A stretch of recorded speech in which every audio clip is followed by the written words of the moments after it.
Hello dear students, अभी हम बात करने वाले हैं अपने नेक्स्ट चैप्टर की, जो है ऑर्गेनिज्म एंड पॉपुलेशन। ये है क्लास 12th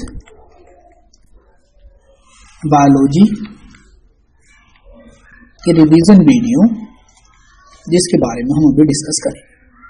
ऑलराइट, तो be ready for that. We are going to discuss about it कि how the things will go. All right, so let's start. Population के बारे में अगर हम बात करें कि जनरली हम पॉपुलेशन को किस तरीके से डिफाइन करते हैं। ये पॉपुलेशन है तो group of individual living in a well defined geographical area share और complete for the similar resources potential और interbreed, that is called population.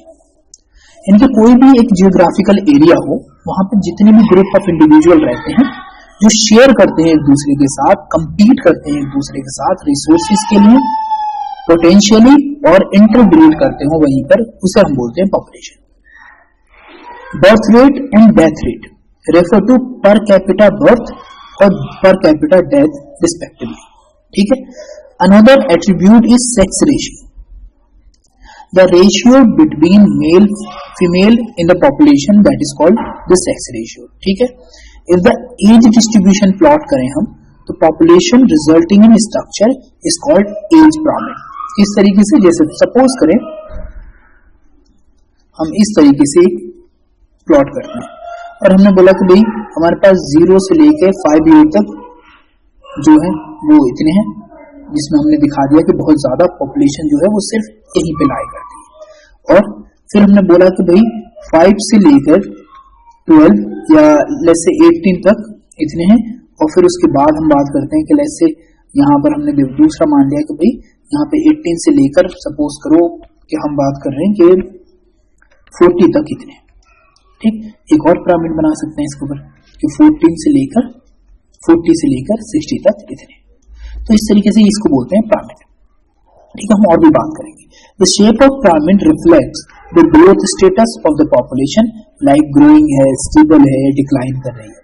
तो population size is more technically called population density, यानी कि उसका जो size होता है वो पॉपुलेशन डेंसिटी कहलाता है। Method of measurement of population density होता है counting the numbers, percentage, percent cover, biomass of pugmarks and fecal pellets for the tiger census. ठीक, ये अलग अलग तरीके हैं जिसके द्वारा हम इसका पता करते हैं। फीकल का मतलब होता है जो टाइगर्स वगैरह अपनी पोटी वगैरह करते हैं उसको देखो। यहाँ पे देखो, इसे बोलते हैं एक्सपेंडिंग। ठीक, क्या है? प्री प्रोडक्टिव,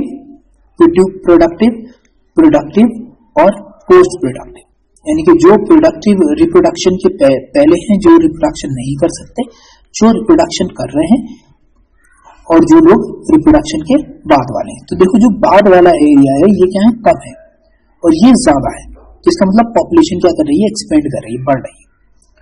स्टेबल के केस की बात करते हैं तो देखो यहाँ पर ये रिप्रोडक्टिव है, ये से वाले रिप्रोडक्टिव है, और ये से वाले क्या है?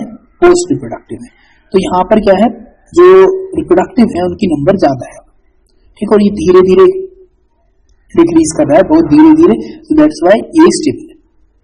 अब बात करते हैं डिक्लाइनिंग, जैसे ये आए तुम्हारे रिप्रोडक्टिव और ये आ गए रिप्रोडक्टिव, और ये से वाले जो हैं ये हैं तुम्हारे पोस्ट रिप्रोडक्टिव। तो ये नंबर क्या हो गई? अब ज्यादा हो गई, इससे भी ज्यादा होगी। तो इसका मतलब अब पॉपुलेशन क्या कर रही है? डिक्लाइन की ओर जाती हुई नजर आ रही है। Population growth, the size of the population changes depending on कि वहां पर कितने फूड की अवेलेबिलिटी है, प्रेडेशन प्रेशर कैसा है, और रिड्यूस वेदर कैसा है। तो ये सारी चीजों पे पॉपुलेशन की डेंसिटी डिपेंड करती है। ठीक, जैसे फॉर एग्जांपल हमारे पास कितना एरिया है कि उसकी कंपेयर में हम रशिया से कंपेयर करें, और रशिया की पॉपुलेशन इतनी भी नहीं है जितनी कि उत्तर प्रदेश और बिहार की। तो that is also one of important thing. Population size fluctuated due to change in 4 basic process, 2 of which are natality और immigration contributes an increase in the population density, and 2 other जो है मोर्टिलिटी और immigration वो decrease करता है। ठीक है। तो नेटिलिटी का मतलब होता है कि कितनी नंबर ऑफ बर्थ हुई है, मोर्टिलिटी का मतलब होता है भी कितनी डेथ हुई है। तो जो नेटिलिटी होगी उससे नंबर ऑफ पर्सन बढ़ेंगे और जो डेथ होगी उससे नंबर ऑफ पर्सन घटेंगे। इमिग्रेशन की बात करें तो इसमें क्या होता है, नंबर ऑफ पर्सन जो होते हैं वो किसी सेम स्पीसीज के कहीं और आ जाते हैं, ठीक है। और इमिग्रेशन में क्या होता है कि इसमें individuals of the population who left the habitat and gone some elsewhere. तो इस तरीके से क्या होती है, चीजें घटती और बढ़ती रहती है। इसका फॉर्मूला होता है ये n1+1 equal to NT plus यहां पर आ जाएगा बर्थ और इमिग्रेशन वाले आ गए ये, क्यों ये ऐड होंगे, माइनस डेथ और इमिग्रेशन वाला आ जाएगा इधर, ठीक। ये डेथ वाले और जो बाहर में जो लेफ्ट करके गए, यहां पर पॉपुलेशन डेंसिटी, नेटिलिटी, बर्थ जो होगी ऐड होगी, इमिग्रेशन आए हैं तो ये ऐड होंगे प्लस होंगे, जिनकी डेथ हुई है वो गए हैं और ये भी बाहर गए छोड़कर, तो दैट्स व्हाई इनको माइनस करते हैं। अब बात करते हैं एक्सपोनेंशियल ग्रोथ। जो NT है वो है population density at time t, ठीक। तो NT का फॉर्मूला बनता है NT और यहां पर आएगा NORT इस तरीके से, ठीक है। अब हम इसको देखेंगे। N नॉट जो है वो पॉपुलेशन डेंसिटी एट टाइम 0 है, 0 तक क्या होगा, ठीक है। R जो है intrinsic rate of nature increases, natural increase, और E जो है the base of natural algorithm. तो ठीक है, यहां पर हमने एक फॉर्मूला बना लिया, ये हमारा फॉर्मूला है, ये पॉपुलेशन डेंसिटी है, ये टाइम के साथ अगर कुछ ऐसा आपको दिखाई दे तो ये होता है rate of increasing in population equal to RN, ठीक। और अगर ऐसा दिखाई दे, ठीक, तो ये होता है rate of increasing population RN K minus N upon K, ठीक। इसको बोलते हैं हम जनरली, अगर इसकी बात करें तो ये एक्सपोनेंशियल ग्रोथ है, जिसको हम J बोल रहे हैं, J जैसी जो शेप बन रही है, curve is obtain when the resources are not limited the growth, यानी कि जो रिसोर्सेज हैं वो लिमिटेड ना हो, नॉट लिमिटिंग द ग्रोथ, ठीक। तो any species growth exponentially under unlimited resources conditions can reach enormous population density in the short time, यानी कि अगर ग्रोथ के लिए हमारे पास सारे रिसोर्सेज अवेलेबल हो जाएं तो ग्रोथ बहुत तेजी से बढ़ जाएगी। तो growth is not so realistic, यानी कि ग्रोथ जो होती है वो रियलिस्टिक नहीं होती एक तरीके से। तो लॉजिस्टिक ग्रोथ की बात करें हम मॉडल की, जो बरहोस पियर्स ने लॉजिस्टिक ग्रोथ के बारे में कहा, describe by the following equation, ये इक्वेशन, ठीक।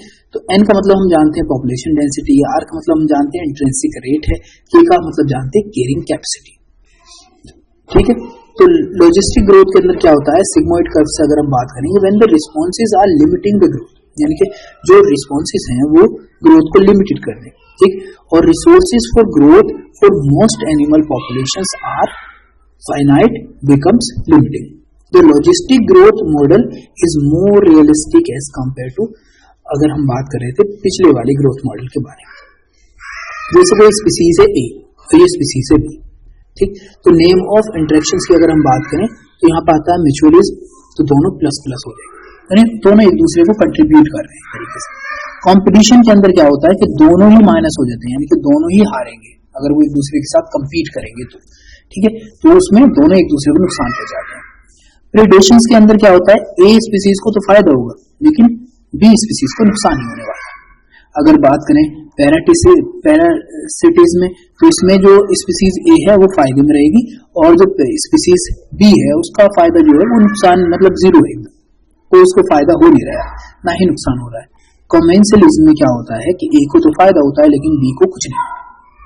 इसका इफेक्ट ऐसे समझो, जैसे न्यूट्रलिज्म के अंदर क्या होता है, इफेक्ट ऑन X और इफेक्ट ऑन Y की बात करें तो एग्जाम्पल आता है बॉल्स एंड लाइकन्स।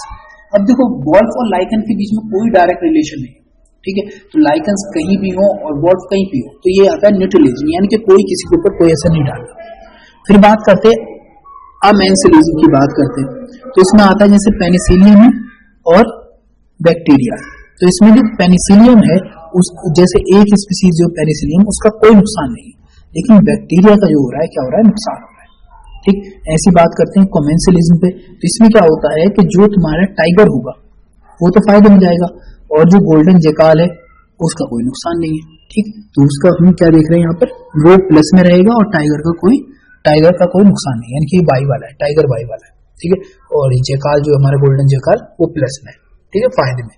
कमेंसलिज्म का मतलब होता है जैसे सपोज करो टाइगर ने शिकार किया, उसने अपना खाया और वो मांस वगैरह छोड़ के चला गया। अब जो गोल्डन जेकाल है वो जाएगा पीछे से। गोल्डन जेकाल तुमको याद होगी वो स्टोरी, ठीक है, ये उसकी बात कर रहे हैं मोगली वाली। ठीक है, तो वहां पर जो वो जाएगा और उसको आराम से खा लेगा। अब इससे टाइगर को क्या फायदा है, कुछ भी नहीं। ठीक है, और ना ही उसे नुकसान है। फिर बात करते हैं कंपटीशन का, जैसे लॉयन और चीता, इन दोनों के अंदर अगर कंपटीशन हो जाए तो दोनों क्या जाएंगे, नुकसान में जाएंगे। ठीक है, फिर म्यूचुअलिज्म की बात करें तो म्यूचुअल मतलब म्यूचुअल अंडरस्टैंडिंग के हिसाब से, तो दोनों ही फायदे में। जैसे पॉलिनेशन हो बिटवीन इंसेक्ट एंड फ्लावर्स, तो इंसेक्ट को क्या मिल रहा है, सेप मिल रहा है, फ्लावर सेप मिल रहा है। ठीक, लेकिन फ्लावर को क्या मिल रहा है भाई, जो उसका होना था एक तरीके से पॉलिनेशन, तो इंसेक्ट को करा देते, दोनों फायदे में रहेंगे। तो प्रेडेशंस और पैराटिज्म की बात करें तो इसमें जो एक्स वाला होगा, जैसे प्रेइंग मैंटिस जो होते हैं वो फायदे में रहेंगे और बम्बल भी क्या रहेंगे, नुकसान में रहेंगे। ठीक है, तो इसके अंदर ये काम आ जाएगा प्रेटिज्म में, यानी कि एक दूसरे के ऊपर क्या है, प्रेटिज्म की तरह बिहेव कर रहा है। यहाँ पे बात करते हैं हम प्रेटिज्म के बारे में। तो ऑर्गेनिज्म जो हायर ट्रॉपिक लेवल में होते हैं वो प्रेडेटर कहलाते हैं, वो फीड करते हैं लोअर ट्रॉपिक लेवल वाले को जो उनका होगा प्रे, तो इट इज कॉल्ड प्रेटिज्म। ठीक, when the herbivores are not very different from the predator, यानी कि जो हर्बीवोरस होते हैं वो प्रेडेटर से बिल्कुल ज्यादा डिफरेंट नहीं होते। तो predators act as it passes और transfer the energy across the trophic level, और प्रेडेटर्स जो होते हैं ये क्या करते हैं, एक ट्रॉफिक लेवल से दूसरे ट्रॉफिक लेवल पे एनर्जी को ट्रांसफर करते हैं। एज ए फॉर एग्जांपल, अगर कोई बकरी घास खाती है और बकरी को कोई और खाता है, तो इसके यहाँ पे बकरी जो हो गई वो भी क्या है, प्रेडेटर ही है, जो ग्रास के ऊपर प्रेडेटर भी। ठीक है, predators keep pray population under control, और अगर तुम घास खाते रहोगे या कोई भी घास खाता रहेगा तो उससे घास वगैरह क्या रहेगी, अंडर कंट्रोल रहेगी। Exotic species have no natural predators, hence they grow very rapidly. जैसे prickly pear cactus introduced in Australia created problem, यानी कि ऐसे exotic जिनका कोई predator ही ना हो, तो उनकी ग्रोथ को रोकने वाला या कंट्रोल करने वाला दूसरा एनिमल है ही नहीं, दैट्स वाई वो बहुत तेजी से क्या करेंगे, ग्रो कर जाएंगे। Predators also help in maintaining species diversity in community by reducing the intensity of the competition among the competing prey species. Piester's starfish field experiment, यानी कि एक एक्सपेरिमेंट किया गया जिसके थ्रू ये पता चला कि अगर हम क्या करें कि बहुत सारे डाइवर्सिटी कहीं पर पाई जाती है तो वहां पर बायोमास के अंदर क्या होता है, इंक्रीज बहुत कम होता है, या हम बोल सकते हैं कोई बड़ा इंक्रीज आपको देखने को नहीं मिलेगा, because they all the species are there in under the control, क्योंकि वो एक दूसरे पे क्या कर रहे हैं, डिपेंड कर रहे हैं। फिर बात करते हैं defence development by the prey against the predator, यानी कि डिफेंस किस तरीके से काम करेगा उसको देखते हैं। एनिमल्स की बात करें तो insects and frogs are cryptically coloured camouflaged, यानी कि ये अपने कलर को चेंज कर सकते हैं जस्ट टू अवॉइड और detected by predator. Some of the poisonous therefore avoided by the predators, यानी कि कुछ स्पीसीज जो पॉइजनस होती हैं तो उससे प्रेडेटर क्या करता है, दूर भागता है। दूर भागने का रीजन क्या है, बिकॉज वो क्या करते हैं, अपने पॉइजन की वजह से उनको दूर भगा देते हैं। फिर बात करते हैं monarch butterfly is highly distasteful, यानी कि इसका टेस्ट जो होता है बहुत बुरा होता है मोनार्च बटरफ्लाई का।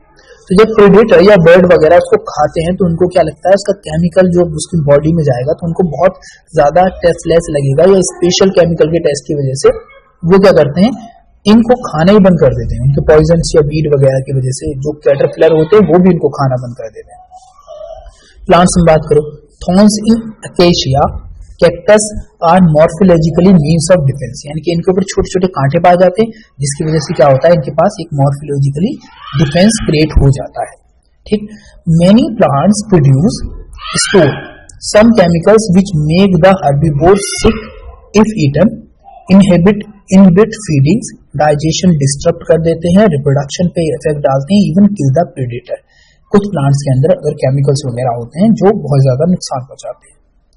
Calotropis produces poisonous cardiac glycosidic against the herbivores. Calotropis जो है ना प्रोड्यूस करता है poisonous cardiac glycosidic herbivores के लिए। Nicotine, caffeine, cocaine, strychnine, opium, etc. are produced by the plants actually as defense against the grazers and browsers. यानी कि ये एक अगेंस्टिंग मटेरियल था जो दूसरी चीजों को अपने आप से दूर करे, लेकिन लोगों ने इसको इस्तेमाल किसमें करना शुरू कर दिया? ये और लोग। अब बात करते हैं हम कॉम्पिटिशंस का। तो इंटर स्पीसीज जो होती है, यानी कि एक जैसी स्पीसीज जो होती है लगभग, competition is potent force in organic evolution. ठीक है, तो competition generally occurs when closely related species compete for same resource that are limiting. जैसे फॉर एग्जांपल एक लॉयन है, tiger.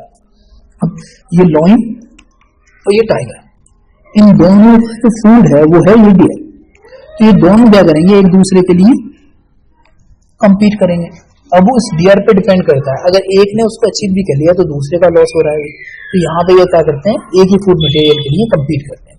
Firstly, total unrelated species could also compete for the some resources. जैसे African lake visiting flamingos and resident fishes have their common food zooplankton। यानी कि जो flamingo आता है और साथ में जो उसके अंदर फिशेस हैं उनका कॉमन फूड है जूप्लैंक्टन, और ये दोनों एक दूसरे के साथ उसके लिए compete करते हैं। Secondly, resources need not to be limiting for competitions to occur। इनके सोर्स का ये जरूरी नहीं है कि सोर्स लिमिटेड हो, ठीक, अगर वो रिसोर्स अनलिमिटेड भी हो सकता है।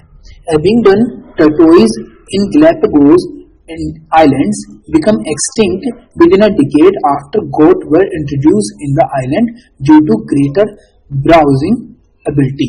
यानी कि जो एविंगटन टॉर्टोइज थे वो कुछ ही साल के अंदर, इवन एक डिकेड में ही खत्म हो गए, जस्ट बिकॉज ऑफ वहां पे क्या किया गया? बकरियों को इंट्रोड्यूस कर दिया गया और बकरियों ने उनको लिए जो रिसोर्स अवेलेबल था उसको फिनिश कर दिया। Competition release, a species whose distribution is restricted to a small geographical area because of presence of competitively superior species is found to expand its distribution range dramatically when the competing species is experimentally removed। यानी कि जब competing species को remove कर दिया जाए तो बहुत तेजी से वो ग्रो करती है। Carneal's elegans field experiment showed that superior barnacle Velanus dominate the intertidal areas and excluded the smaller barnacles Cathamolus from the zone। ठीक, गॉस कॉम्पिटिटिव एक्सक्लूजन प्रिंसिपल की अगर हम बात करें, two closely related species competing for same resource cannot coexist indefinitely and the competitively inferior will eliminate the less superior।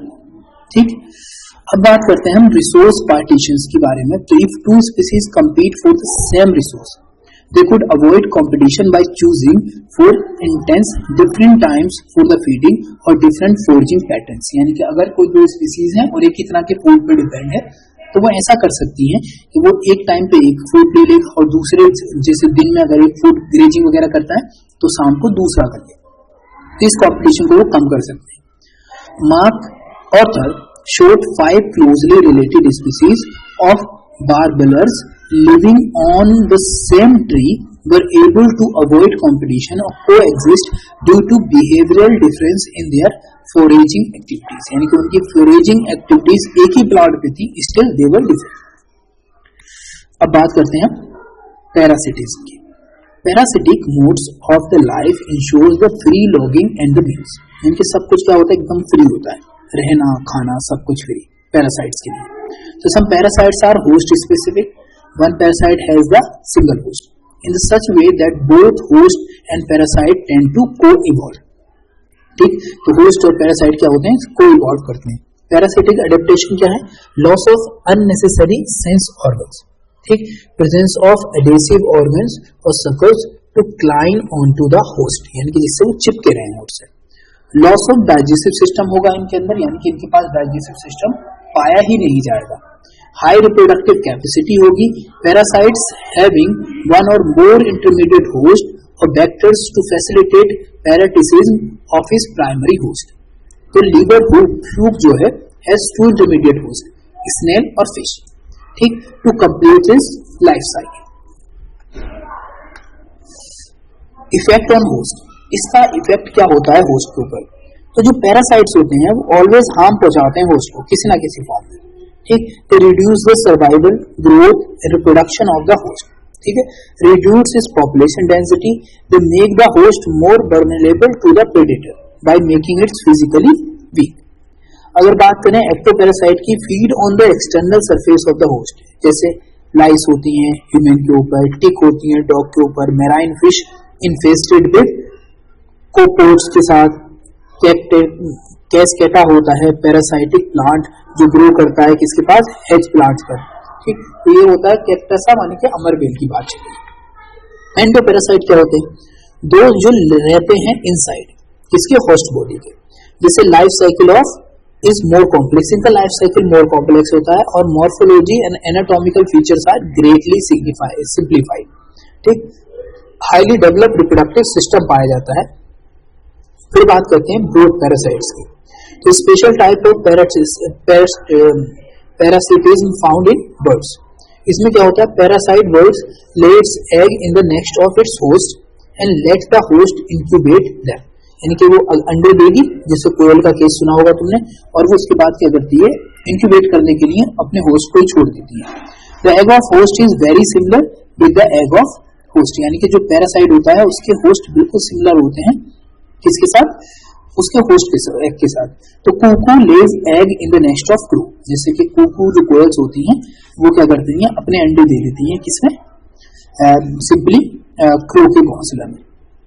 फिर बात करते हैं कॉम्युनिज्म की, तो this is the interactions in which one species benefit and the other neither benefit और nor harm, यानी कि सिर्फ एक स्पीसीज को फायदा होगा।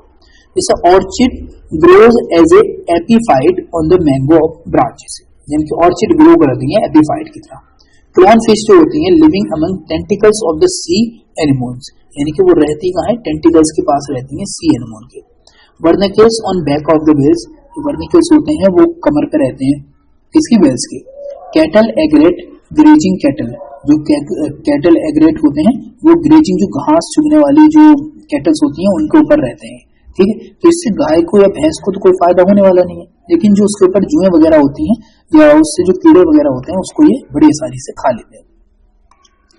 अगला आता है म्यूचुअलिज्म। ठीक है, तो इसमें interaction between two living organism both are equally benefited, no one is harm, यानी कि इनमें कोई भी हार्म नहीं पहुंचेगा। जैसे लाइकन की बात करें तो माइकोबायोन्ट और फाइकोबायोन्ट की बात करते हैं। लाइकन माइकोराइजा में आता है relationship between fungi and the root of higher plants. क्यों, ये फंजाई क्या करती हैं, ये देती हैं उनको न्यूट्रिशंस और जो प्लांट्स होते हैं वो देते हैं उनको फूड। ठीक है, जो फोटोसिंथेसिस के थ्रू बनता है। पॉलिनेटिंग इंसेक्ट, फ्लावरिंग प्लांट्स, तो फिग ट्रीज के अंदर इट्स पॉलिनेटिंग एजेंट्स वास्प।